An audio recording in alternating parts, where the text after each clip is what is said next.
जय हिंद दोस्तों, आपका स्वागत है आपके अपने YouTube channel learning point with Abhishek sir पर। दोस्तों, अगर आप चैनल पर नए हैं तो चैनल को सब्सक्राइब कर लीजिए और बेल आइकन प्रेस कीजिए ताकि आप डेली डिक्टेशन पा सकें।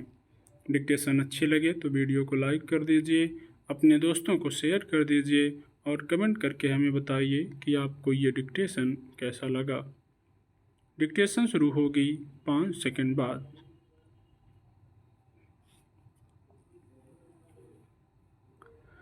इसमें दो राय नहीं कि भारत और चीन के बीच द्विपक्षीय संबंधों का सहज और दोस्ताना होना न केवल दोनों देशों और इस समूचे क्षेत्र के लिए बल्कि विश्व के लिए महत्वपूर्ण है।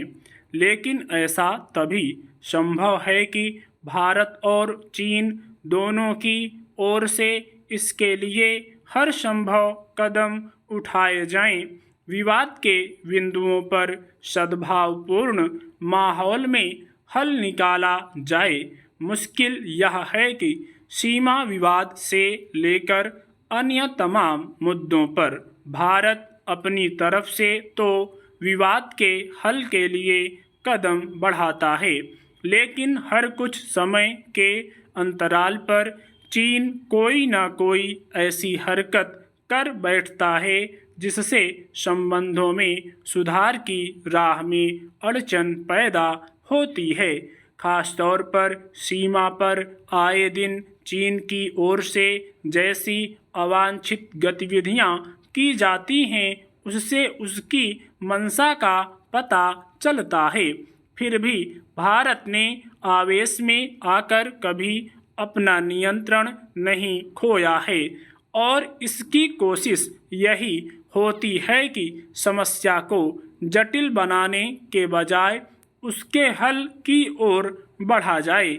सवाल है कि भारत के इस रुख के बावजूद सीमा पर घुसपैठ से लेकर गैर जरूरी सैन्य गतिविधियों के जरिए चीन आखिर क्या संदेश देना चाहता है। जाहिर है, ऐसी स्थिति में संबंधों में सुधार की जमीन कमजोर ही होती है। इसलिए भारत ने चीन को स्पष्ट रूप से यह बताया है कि दोनों देशों के रिश्तों में अगर सहजता नहीं आ पा रही है तो इसकी वजह है दरअसल दक्षिण अफ्रीका के जोहानिसबर्ग में फ्रेंड्स ऑफ ब्रिक्स की बैठक से इतर सोमवार को भारत के राष्ट्रीय सुरक्षा सलाहकार अजित डोभाल ने चीन के शीर्ष राजनयिक वांग यी से मुलाकात के दौरान दो टूक लहजे में कहा कि वास्तविक नियंत्रण रेखा पर लगातार टकराव की स्थिति बने रहने के कारण भरोसा टूटा है और पश्चिमी क्षेत्र में स्थिति ज़्यादा बिगड़ी है। उन्होंने कहा कि इन्हीं हालात की वजह से 2020 के बाद से भारत और चीन के बीच सार्वजनिक और राजनीतिक संबंध कमजोर हुए हैं और भरोसे में कमी आई है। यूं भी वास्तविक नियंत्रण रेखा को ऐसा क्षेत्र माना जाता है जिस पर तनाव के हालात में दो देशों के संबंध खराब भी हो जा सकते हैं। लेकिन भारत के धीरज की परीक्षा चीन अक्सर लेता रहता है और गलत तरीके से उकसाता रहता है। भारत और चीन के बीच पूर्वी लद्दाख में पिछले करीब 3 साल से सैन्य गतिरोध जारी है।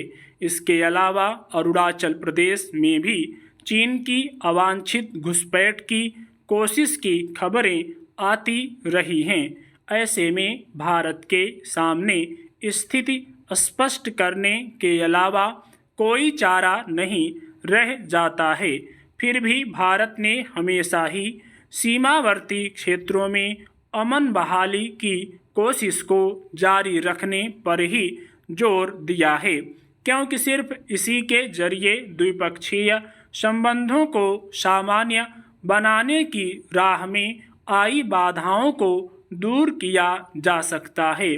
हाल ही में विदेश मंत्री एस जयशंकर ने भी वांग यी के साथ सीमावर्ती क्षेत्रों में अमन चैन से संबंधित लंबित मुद्दों पर बातचीत की थी। भारत के इस पक्ष को समझा जा सकता है कि जब तक सीमा क्षेत्र में शांति कायम नहीं होगी तब तक द्विपक्षीय संबंधों का सामान्य होना मुश्किल है। स्टॉप।